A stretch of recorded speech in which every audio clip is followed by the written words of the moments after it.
Bem, então, nós conversamos sobre a questão da dificuldade que é tomar uma decisão, seja em problemas domésticos do dia a dia, seja em problemas organizacionais, né?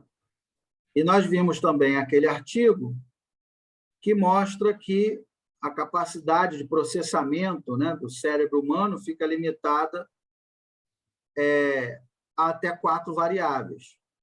Isso é um assunto controverso, tem autor que diz que é mais, tem autor que diz que é menos, mas, assim, né, só trouxe para a gente discutir e pensar sobre o assunto. Então, daí, já que nós temos essa capacidade de processamento, né, de informação para poder tomar a decisão, então nós precisamos dispor, né, dos métodos adequados, de métodos que sejam capazes de estruturar melhor essa tomada de decisão, né? E aí que nós vamos entrar, estamos entrando em uma das áreas da pesquisa operacional. Então, vejam, aos pouquinhos nós estamos caminhando, né? Então, primeiro vocês viram lá programação linear, não, foi programação linear com o Igor, né? Então, foi uma área que deu aqueles trabalhos sensacionais. Aí, depois, vocês já viram uma outra área da PO, que foi a estatística, com o Tiago, né? E agora nós estamos entrando numa terceira área, debaixo daquele guarda-chuva que eu sempre mostro, numa terceira área, que é o apoio multicritério à decisão. E a ideia do nosso curso é exatamente esse, é dar esse panorama, né, das várias áreas da PO, né, simulação, lógica fuzzy, né, programação inteira, programação linear, dar um panorama dessas várias áreas para instrumentalizar a mala de ferramentas de vocês, né? Então, vamos começar a falar aqui nos métodos multicritério. Então, deixa eu... Bem, então, como o nome diz, né, multicritério é quando nós temos um problema que nós temos mais de um critério, né? Engraçado que esses dias eu estava conversando com o professor Éder Cassetari, lá da USP, né? E aí ele me chamou a atenção para uma coisa que eu nunca tinha percebido ao longo desses 20, 30 anos, né?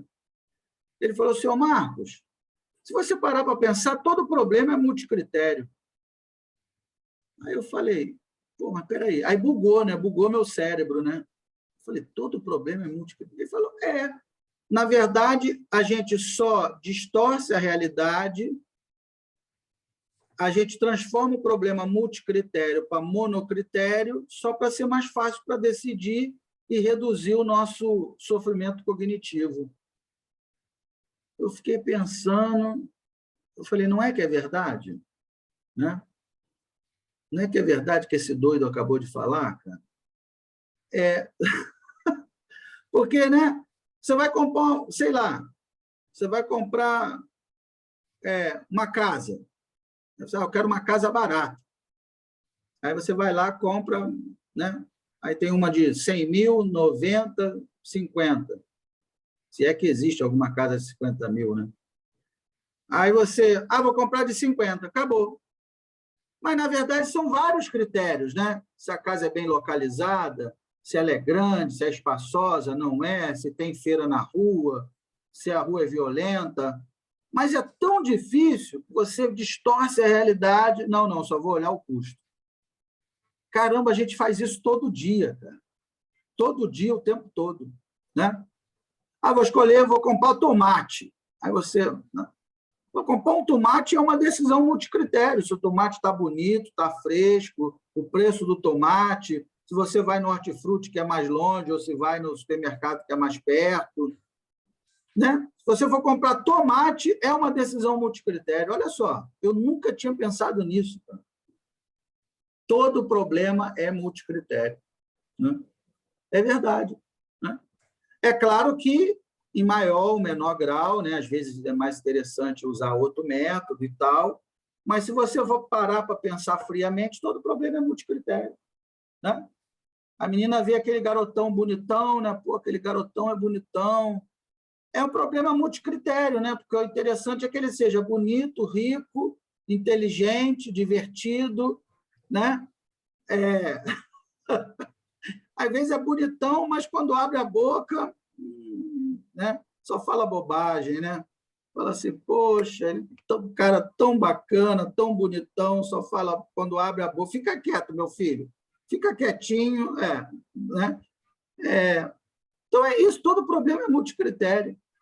Então, eu falei, pô, Hein, professor Marcos? Nesse seu exemplo do tomate é engraçado, porque homem para fazer feira, você sabe que é um desastre, né? é um desastre completo. Aí fala assim, a mulher fala assim, vai lá comprar tomate. É o que o senhor está falando, tomate. Quando Tomate você é tomate. chega no... Aí é que é o problema, porque você tem um tomate que você conhece, tem um tomate pequenininho, pronto, aí se Tomate tornou cereja, multicritério. Aí começa a confusão dentro de casa. Porque se você levar o pequenininho que você achou que é bonitinho, volta com isso, porque não era isso que eu te pedi.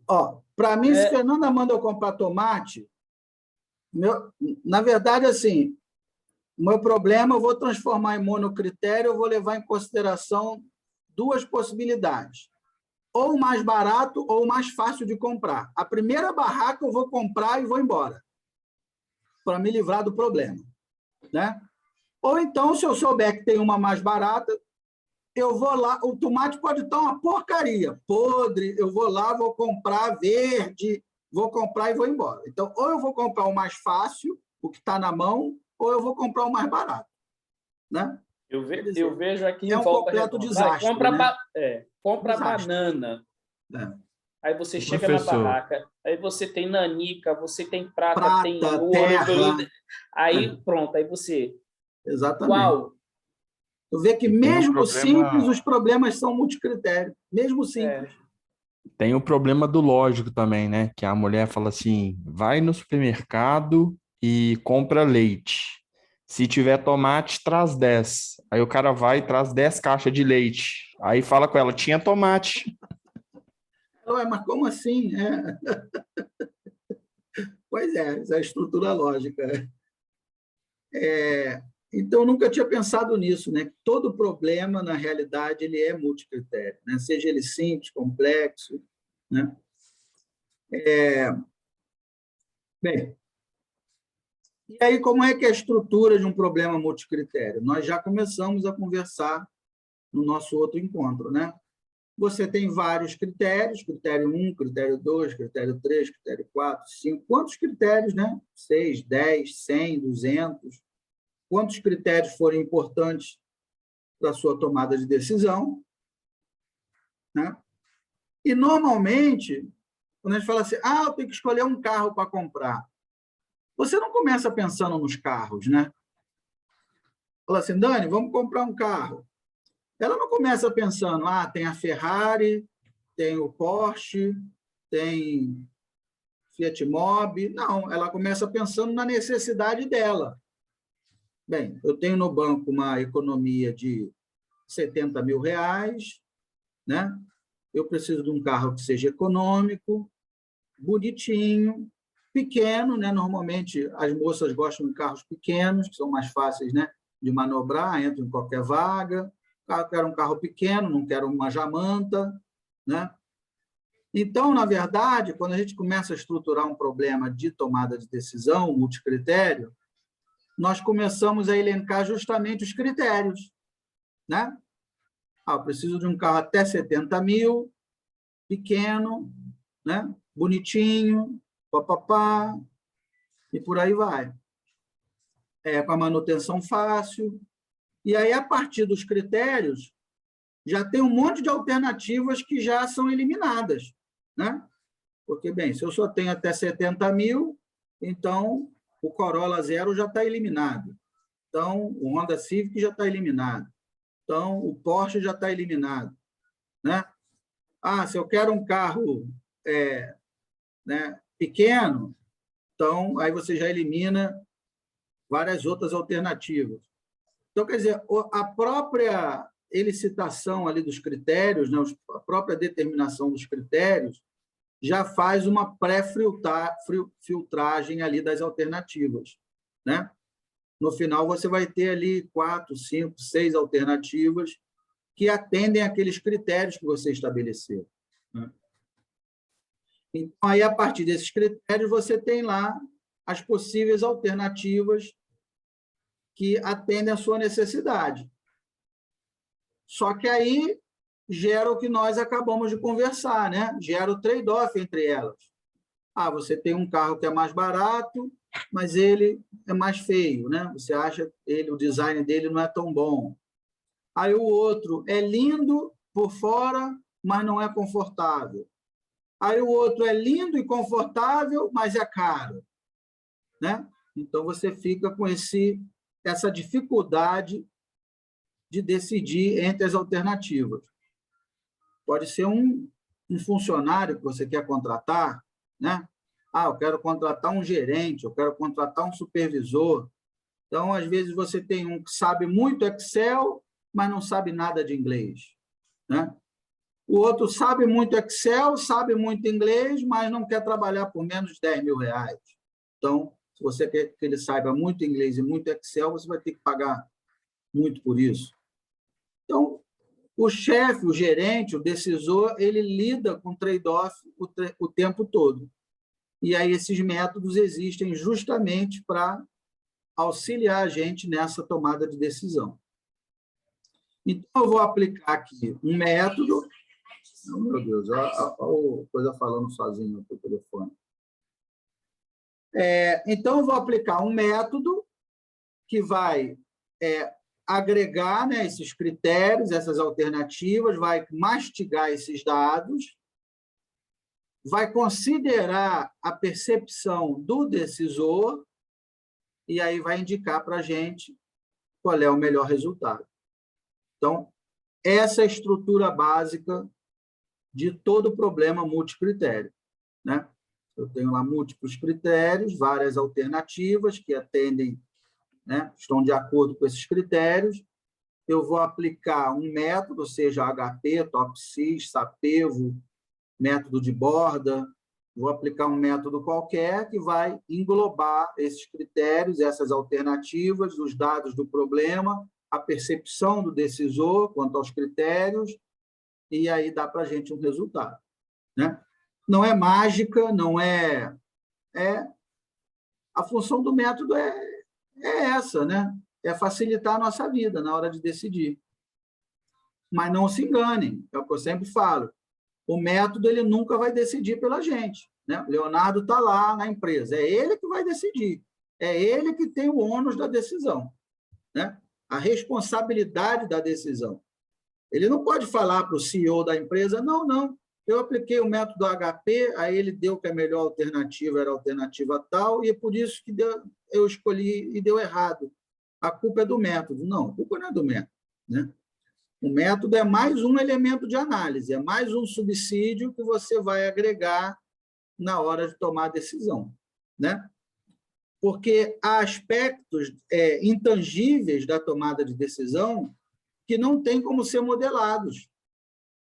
Nós vamos ver, vocês vão ver isso, né? Eu coloquei um módulo de métodos de estruturação de problemas, PSM, né? Problem Structuring Methods, justamente, né, há outras técnicas, a Soft System Methodology, Value Focused Thinking, que a gente utiliza, e muita coisa do nosso contexto gerencial nós não temos como modelar matematicamente. É ingenuidade achar que a PO modela tudo. Não modela, né? Então, você tem ali aspectos políticos, né? Relações ali políticas entre os decisores, aspectos culturais da organização. Como é que você modela isso matematicamente? Você não tem como modelar, né? Então, você trabalha num parque industrial, né? E aí você tem 5 possibilidades de máquinas para comprar. Então, tem uma máquina alemã, uma americana, uma francesa, né? Então, você aplica o método HP e aí chega à conclusão que a máquina alemã é a melhor. Mas, culturalmente, ali o pessoal da manutenção não gosta de máquinas alemãs, né? Você, que é o gerente ali da área, sabe que toda vez que você compra uma máquina alemã, dá problema, porque o pessoal não gosta, monta errado, quebra. Então, embora a máquina seja a melhor, existe um aspecto ali cultural, um aspecto intangível, que tem que ser tomado, que tem que ser levado em consideração na hora da decisão, e que não tem como incorporar isso no modelo, né? Então, isso é uma questão muito... É o que eu falo, né? Os métodos da PO não são um oráculo, né? Não são uma bola de cristal, não é esse o propósito. É facilitar o seu processo cognitivo de tomada de decisão e não decidir por você. Não é isso, né? Isso esteja sempre bem claro. E aí, problemas de tomada de decisão multicritério, no inglês vocês vão achar Multi-Criteria Decision Making, MCDM. São caracterizados por uma matriz de decisão. Então, todo problema multicritério, nós vamos começar com uma matriz de decisão. Tá? Depois eu vou mandar até o linkzinho de um vídeo para vocês assistirem, só que eu falo sobre matriz de decisão. Então, começa com uma matriz de decisão, que é composta de alternativas e critérios ponderados de acordo com o tomador de decisão em questão. Então, outra questão interessante, né? Esses critérios eu vou ter que atribuir os pesos, né? O tomador de decisão, ele vai ter que me dizer, né, qual é o peso de cada critério. Esses critérios precisam ser ponderados. Ou não. O decisor pode falar para mim, olha, para mim todos os critérios são importantes, têm o mesmo peso. Ok, dá para aplicar também um método em que todos os critérios têm o mesmo peso. É possível, né? Professor, Oi, fala. E quando a tomada de decisão, ela precisa ser tomada por um grupo, por um comitê. Pois é. Como Quem que está a gente falando? Quem gerencia falou? essa questão da matriz de decisão? É Hugo. É o Hugo. Pois é, Hugo. Aí, vamos lá. Excelente pergunta sua. Muitos métodos, como o TOPSIS, por exemplo, né? Para você preencher a matriz de decisão e ponderar os critérios, você precisa chegar a um consenso, né? Então, você faz ali um brainstorm, você junta todo mundo numa sala, né? E aí começa ali o processo de... né? E aí, quais são os critérios que a gente tem que levar em consideração? O que é mais importante? O custo de aquisição ou o custo de manutenção? Tem que se chegar a um consenso para aplicar o método, né? Não tem jeito. Se for uma pessoa só, o Leonardo vai escolher uma máquina lá, um equipamento para a empresa dele. Ok, é só ele, não tem problema nenhum. Ele aplica lá o método, acabou, vida que segue. Se for um grupo, não tem jeito, tem que se chegar a um consenso, né? Não tem para onde correr. O problema é que nem sempre esse consenso acontece, né? Nem sempre esse consenso acontece. Ontem mesmo nós estávamos conversando sobre o método HP, numa live lá na Casa da Pesquisa Operacional, e o professor Alessandro, lá do IFPA, Instituto Federal do Pará, ele falou que uma vez, porque eu vou mostrar para vocês, né, o método HP, ele aceita uma inconsistência de até 10%. Se for superior a 10%, a gente tem que rodar novamente o método. E aí ele falou que a inconsistência, né, a razão de inconsistência deu maior do que 10%, refizeram, deu maior do que 10% de novo, e aí o grupo de engenheiros falou, não, nós não vamos mudar a nossa opinião, é isso aí que a gente tinha para falar, pô. É isso que a gente considera, né? Então, quer dizer, não se chegou ali a um, né, a um denominador comum. Então, esse é o problema da tomada de decisão em grupo, né? Para aplicar a maioria dos métodos, eu preciso chegar a um consenso. Por isso que o professor Carlos e eu, nós criamos o método Sapevo-M. O Sapevo-M, cada decisor pode dar a sua opinião, sem levar em consideração a opinião dos demais. Cada opinião gera um vetor, e a composição desses vetores leva a um vetor resultante que aponta para uma alternativa. Então, né, eu tenho lá uma diretoria, 7 diretores, cada diretor dá a sua opinião, não precisa de consenso com ninguém, no final a gente vê o que dá. Por isso que eu falei, né? Por isso que eu sempre falo, dependendo da situação, a gente tem que saber qual método utilizar. Se eu estou tentando usar o HP e eu não cheguei a um consenso, então vamos tentar usar o Sapevo-M, porque no Sapevo-M eu não preciso de consenso. Cada um dá a sua opinião e no final a gente vê, né? Então, e não sei vocês, a percepção que vocês têm. A percepção que eu tenho é o seguinte: quando nós estamos em problemas mais táticos e operacionais, mais na base da pirâmide, o consenso eu percebo que é mais fácil. Pô, mas peraí, essa máquina é boa? Não, essa máquina não é boa, não. Não lembra que ela já quebrou 3 vezes?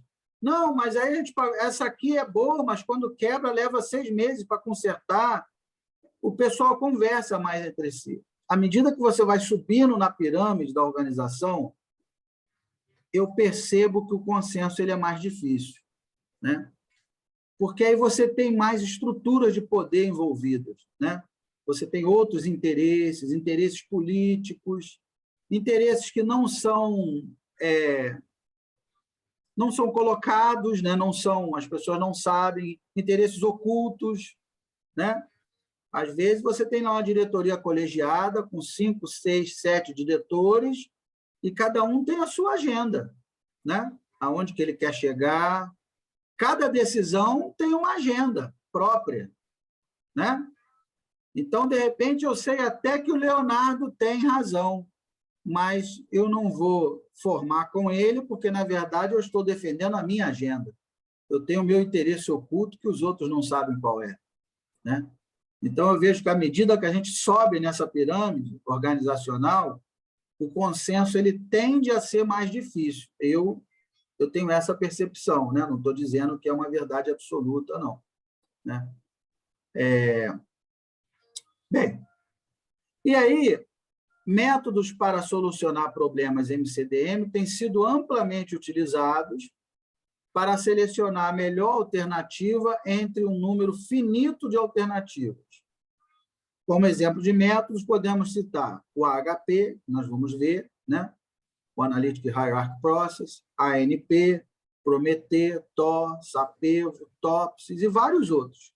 Então, agora, especificamente, né, o primeiro que nós vamos ver, que é o mais utilizado do mundo, é o HP, e é justamente por isso que eu coloquei em primeiro lugar, né, o primeiro para a gente aprender, porque, disparado, ele é o método mais utilizado no Brasil e no mundo, o método multicritério mais utilizado, né? Fala, quem que levantou a mão? Foi o Paulo? Alguém levantou a mão aí. Fala aí, Paulo. Então, assim, esses métodos, no final, embora ajudem bastante, especialmente nesses contextos aí não estruturados, devem sofrer muita resistência, então, até de serem implantados na diretoria, no nível executivo, etc. Sofrem resistência. Na verdade, se você for parar para pensar, a PO, eu sempre falo, né? A PO ela é uma área assim, apaixonante, né? Eu adoro esses métodos da PO e analisar a cognição humana, o comportamento humano, tentar modelar isso matematicamente. Mas, por outro lado, ela é o que a gente estava conversando, ela é o bode na sala, né?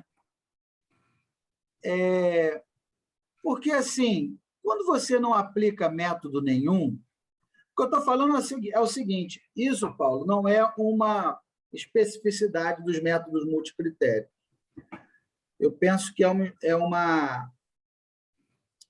uma característica dos métodos em geral da PO, né? Quando você aplica algum método, fica muito claro qual é a melhor decisão a ser tomada.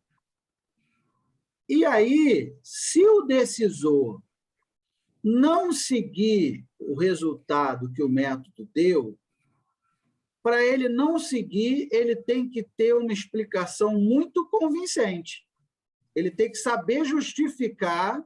Não, peraí, você aplicou o método HP, diz que a melhor máquina é essa aqui da Bosch, mas eu vou escolher a outra, não vou escolher a Bosch. Ele não pode simplesmente falar que não vai escolher e pronto. Ele tem que justificar por quê. Não, vou escolher a que está em segundo lugar, porque da outra vez que a máquina Bosch quebrou, demorou mais de 2 anos para consertar. Então, né?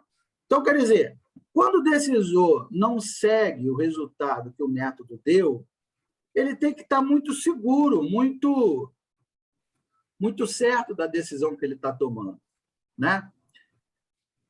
O que, na maioria das vezes, não acontece. Então, o método, às vezes eu brinco, né? Vamos resolver um problema usando o PO, às vezes me falam, né?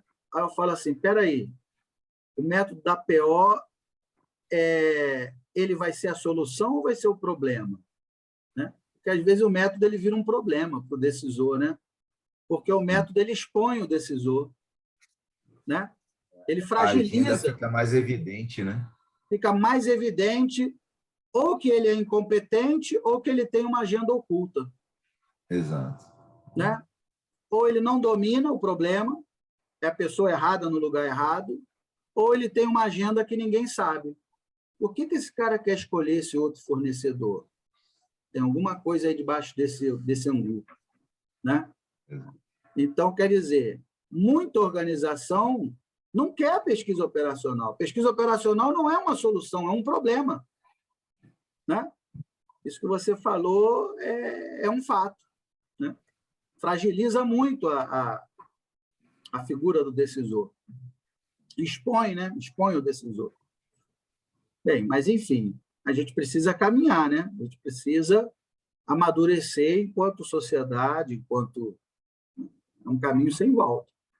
A sociedade já tem mostrado sinais inequívocos de que não aceita mais decisões malucas, decisões... Né? A gente precisa... Esses métodos existem e precisam ser utilizados para que a gente possa tomar melhores decisões. Mas muito interessante essa sua colocação, né? A gente realmente percebe isso. Bem, e aí, nós temos esse livro aí do Ishizaka, que é um livro sensacional também. Eu até conheço esse autor, o Ishizaka. Eu tenho esse livro, inclusive, se alguém quiser emprestar. E, assim, ele é super completo também. Só que, se você for comprar novo, ele é caríssimo. É um livro caríssimo. Aliás, a maioria dos livros da Wiley são caríssimos. Né? A maioria é $500, $700. São caríssimos. Mas esse livro é bem completo. Esse livro eu sempre utilizo, sempre cito nos meus artigos. Né? E aí ele coloca ali... Então, ele coloca ali, observa, aí ele já começa a entrar na tipologia dos problemas. Né? Ele coloca aqui, o problema choice problems, são problemas de escolha. Ranking problems são problemas de ordenação. E sorting problems, que são problemas de classificação. Eu vou comentar sobre isso. E aí ele coloca aqui alguns métodos, né? Problema de escolha, tem lá o HP, ANP, MALT, Macbeth, Prometheus, Electro, Topsis e por aí vai, né? Ideia, né? Então, eu recomendo esse livro, né? Só que ele é em inglês, né? Ele está em inglês, mas é um livro bem completo também, eu recomendo. E aí, o método que nós estamos tratando hoje, né, o método HP, nós podemos utilizar. O que ele tem de interessante? Eu posso utilizar o método HP tanto para problemas de escolha, né, choice problems, quanto para problemas de ordenação, ranking problems. Isso é um lado positivo do método HP, né? Porque alguns métodos você pode escolher, você pode usar para escolha, mas não dá para usar o mesmo método para ordenação, né? Então, quer dizer, no HP não, o HP, se você tem um problema ou de escolha ou de ordenação, você pode usar o HP, né? Tudo bem. Então, deixa eu botar aqui, espera aí. Espera aí.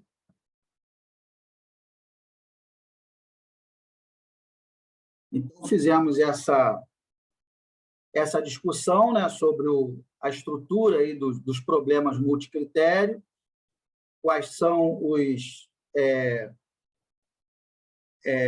como é que é a estrutura, né, de todo o problema multicritério, quais são alguns métodos, né? Comentei alguns métodos que nós podemos utilizar, a HP, a ANP, Prometer, Electri, Sapevo, Tor, né? E essa questão que eu falei, né, que a maioria dos nossos problemas, sejam eles simples ou complexos, na verdade, eles são problema multicritério, né? Eu estava conversando com o professor Éder essa semana, né? É claro que não necessariamente eu preciso sempre aplicar um método multicritério, mas se você for parar para pensar, a maioria dos problemas, a gente que acaba simplificando o problema para poder torná-lo monocritério, né? Um critério só. Mas, de fato, né? Desde decisões simples até extremamente complexas, nós temos múltiplos critérios aí que precisam ser levados em consideração, né?